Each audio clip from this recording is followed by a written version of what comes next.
स्त्रियों के पातिव्रत को देने वाला, सौभाग्यदायक, महान उदय का करने वाला हूँ। तब शंकर भगवान ने कहा, हे महादेवी, प्रभास क्षेत्र में स्थित सावित्री के असाधारण चरित्र को मैं तुमसे कहता हूँ। हे महेश्वरी,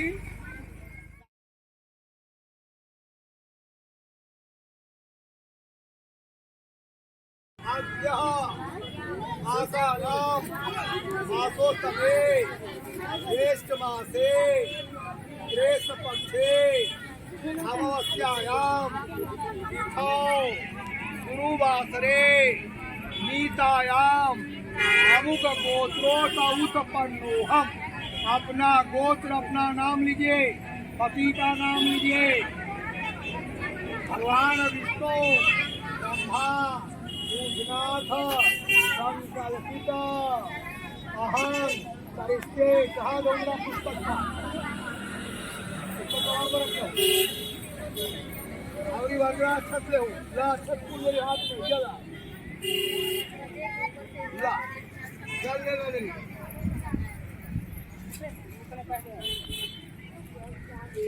जिनकर हो गलो आके कथा सुना भाई। अखंड मंडलाकारं व्याप्तं येन चराचरं तत्पदं दर्शितं येन तस्मै श्री गुरवे नमः। ध्यानमूलं गुरुर्मूर्ते पूजामूलं गुरुपदं मंत्रमूलं गुरुवाक्यं मोक्षमूलं गुरुकृपः। ओम नारायणं नमस्कृत्यं नरं चैव नरोत्तमं देवी सरस्वतीं चैव तस्मै देवी पार्वती ने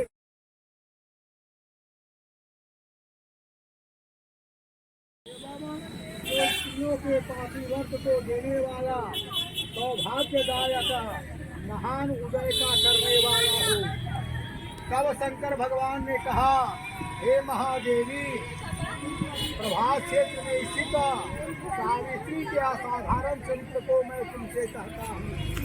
हे महेश्वरी, सावित्री स्थल नामक स्थान में राजकन्या सावित्री ने इस प्रकार से उत्तम भट्ट सावित्री व्रत का पालन किया। भाद्र मद्रास देश के धर्मात्मा सभी प्राणी हो गलो तो बैठ जा, जिनकर हो गलो चलो वही पड़ी।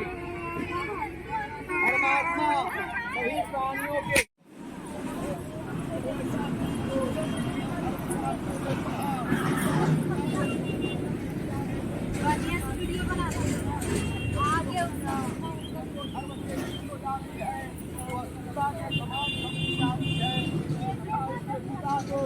ब्रह्म हत्या के समान पाप लगता है। मैं तुमको देख रहा हूँ, स्वयं अपने योग्य बल को चुनो, युग मंत्रियों के साथ जुड़ जाओ, मेरी भक्त को मानो। इसके बाद जैसा कहते हैं वैसा ही होगा।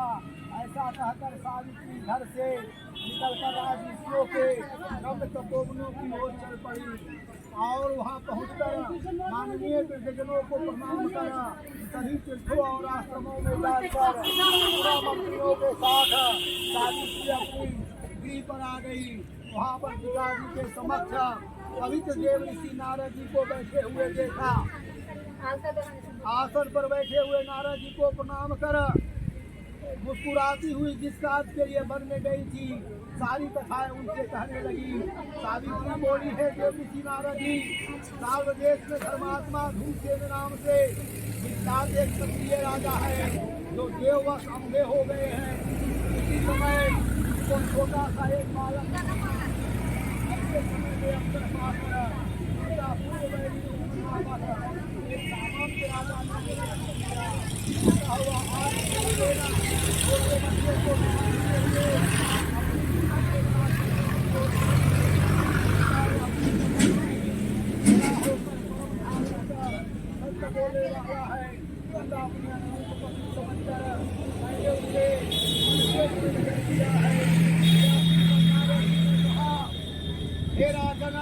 सावित्री यह बड़ा कष्टप्रद कार्य कर डाला है।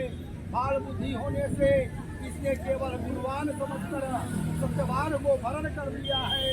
उसका पिता सत्य बोलता है, माता सत्य बोलती है, वह स्वयं भी सत्य बोलता है, इसलिए उसका नाम उन्होंने याद रखा है। उसको जिसके हाथ पर घोड़े दिए हैं वह उसके घोड़े बनाया करता है। चित्र में भी घोड़े को लिखता रहता है, इससे उसे चित्रासु भी कहते हैं। सत्यवान दान और गुण में रमती देव के शिष्य के समान है। ब्राह्मणों की रक्षा करने वाला सत्यवादी तथा औसी नरसिंह के समान है। यथार्थी के समान उद्धार, चंद्रमा के समान देखने में प्रिय लगने वाला, रूप में दुर्गुणे अश्विनी कुमार के समान और धूमसेन के समान बलवान है, किंतु उसमें केवल यही एक दोष है, दूसरा कोई नहीं है। सत्यवान आज से ठीक 1 वर्ष पर शिकारी को जाने से देह का त्याग कर देगा, यानी मर जाएगा। इस प्रकार नारद जी की बात सुनकर राजकन्या सावित्री ने राजा से कहा, राजा लोग किसी से एक बार ही कोई बात करते हैं, ब्रह्मदेवता ब्राह्मण एक ही बार कहते हैं और एक ही बार कन्या दी जाती है। ये तीनों कर्म एक ही बार किए जाते हैं, बारंबार नहीं। दीर्घायु हो अथवा अल्पायु, गुणवान हो अथवा निर्गुण, वर को एक ही बार वर्ण किया जाता है। अब दूसरे वर को वर्ण नहीं करूंगी, पहले मन में निश्चय करके बाद में उसे वाणी द्वारा प्रकट किया जाता है, पुनः उसके बाद कर्म द्वारा किया जाता है। इससे प्रत्येक कार्य में मन को प्रमाण माना जाता है, अर्थात मन के विरुद्ध कार्य नहीं किया जाता है।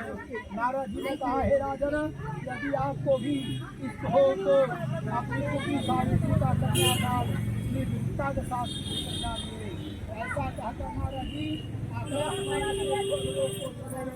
उसके बाद राजा ने भी शुभ मुहूर्त में समीपवर्ती वेदों के पारगामी ब्राह्मणों के द्वारा पुत्री सावित्री का विवाह संबंधी सभी कार्य संपन्न किया और संबंधी सावित्री सत्यवान पति को पाकर ऐसी प्रसन्न हुई जैसे कोई विद्वान पुरुष स्वर्ग को पाकर प्रसन्न होता है।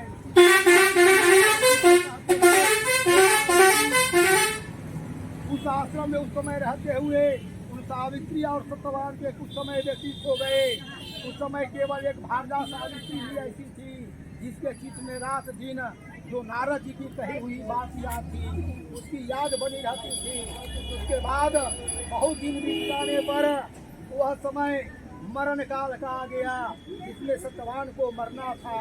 अतः सावित्री नारद की कही हुई मरण की तिथि को हृदय में गिनती हुई।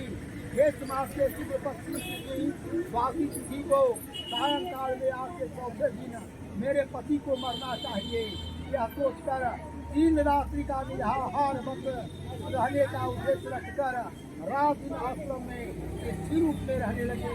इसके बाद 3 रात्रि बीत जाने पर प्रातःकाल मरण तिथि वाले दिन स्नान कर देवताओं का दर्शन करने के बाद चारों हाथी सावित्री ने सास ससुर का पाद वर्णन किया। इसके बाद जब कुल्हाड़ी लेकर सत्यवान शंकर की ओर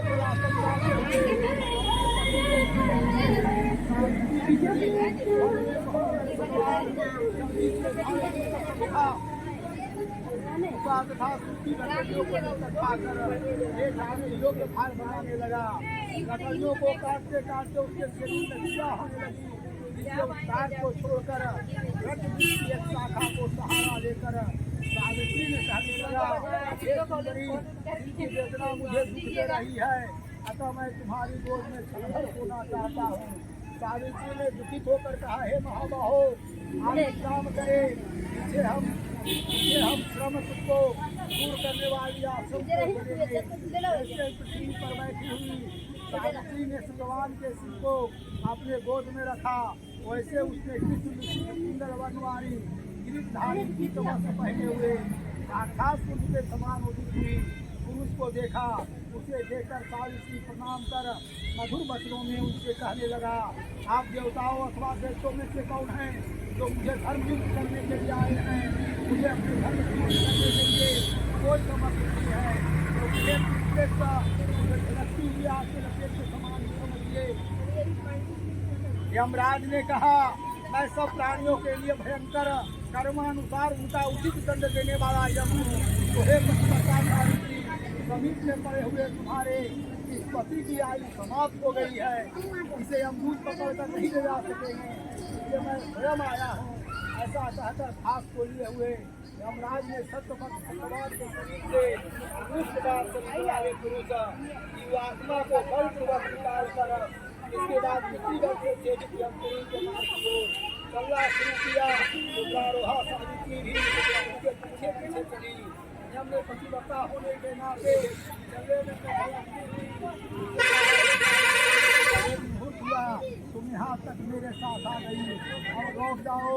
हे विशाल नेत्रों वाली कोई भी जीव बिना आयु समाप्त किए हुए जब पूरी के मार्ग पर नहीं आ सकता। सावित्री ने कहा, यार से जैसे के साथ पति का अनुगमन करती हुई ये कभी भी सत्रों की धरती सहारा है, तुम्हारा बच्चा नहीं है, तुम्हारा टुकड़ा नहीं। इसी प्रकार स्त्रियों की गति उसका पति, वनाश्रमों की गति वेद और शिष्यों की गति गुरु है। इस पृथ्वी तल में सब प्राणियों के लिए स्थान है, इन स्त्रियों के लिए तो एकमात्र पति को छोड़कर दूसरा कोई आश्रय स्थान नहीं है। इस प्रकार से धर्म तथा अर्थ से भरे हुए सुंदर मधुर अन्य बातों के लिए यमराज ने प्रसन्न होकर सावित्री से हम बात कही। यमराज ने कहा, हे भावनी, मैं तुमसे प्रसन्न हूँ, तुम्हारा कल्याण हो, तुम मुझसे वर मांगो। तो सावित्री ने भी विनय से सिर झुकाकर अपने लिए पाने का वर मांगा और अपने महात्मा ससुर के लिए देखने की शक्ति पाने के साथ साथ पुनः राज्य प्राप्ति, अपने पिता के लिए 100 पुत्रों की, अपने लिए 100 विष्णु की प्राप्ति के लिए वर मांगा तथा पति के लिए पुनर्जीवन दान और निरंतर प्राप्त करने का वरदान मांगा। इस प्रकार वर मांगने पर धर्मराज यमराज ने भी अधिक वर प्रदान कर वापस किया। इसके बाद सावित्री पति का जीवन दान प्राप्त कर होते हुए अपने पति के साथ आश्रम को चली गई। उसी सावित्री ने ज्येष्ठ पूर्णिमा के दिन उस सावित्री व्रत को किया था, जिसके प्रभाव से राजा ससुर को सीता नेत्र की प्राप्ति हुई। उसके बाद उन्हें इस संकट अपने धन और राज की प्राप्ति हुई। सावित्री के पिता के 100 पुत्र या सावित्री के 100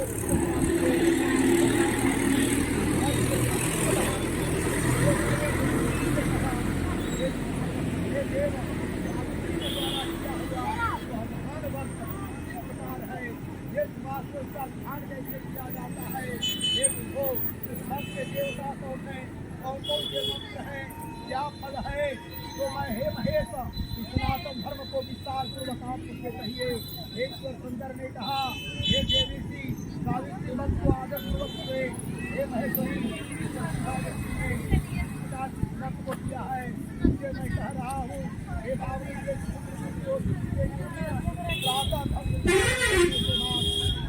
विश्वास करने का नियम है।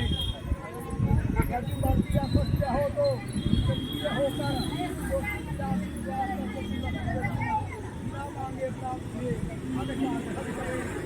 भक्ति तालाब महानदी करें। नीति अथवा का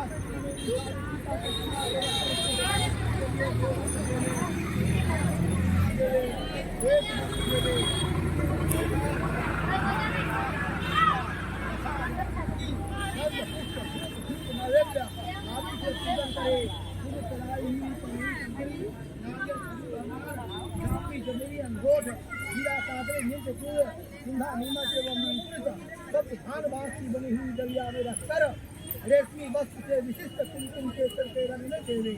इस प्रकार ब्रह्मा जी की पूजा सावित्री की स्थापना होती है। ब्रह्मा के सम्मान सावित्री को पूजन करें। इस प्रकार विधिवत पूजन करने के बाद रात्रि जागरण करें और सावित्री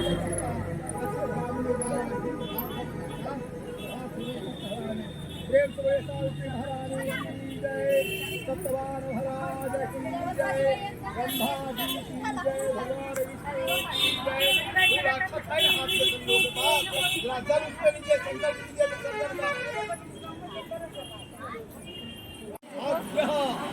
मासा नाम मासो समय अपना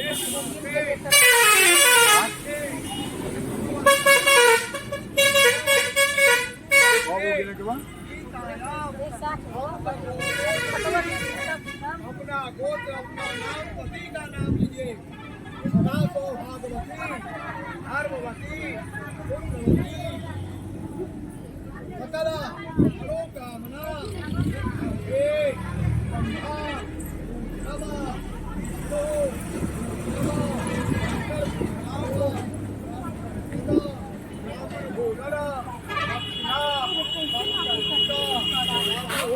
होता है।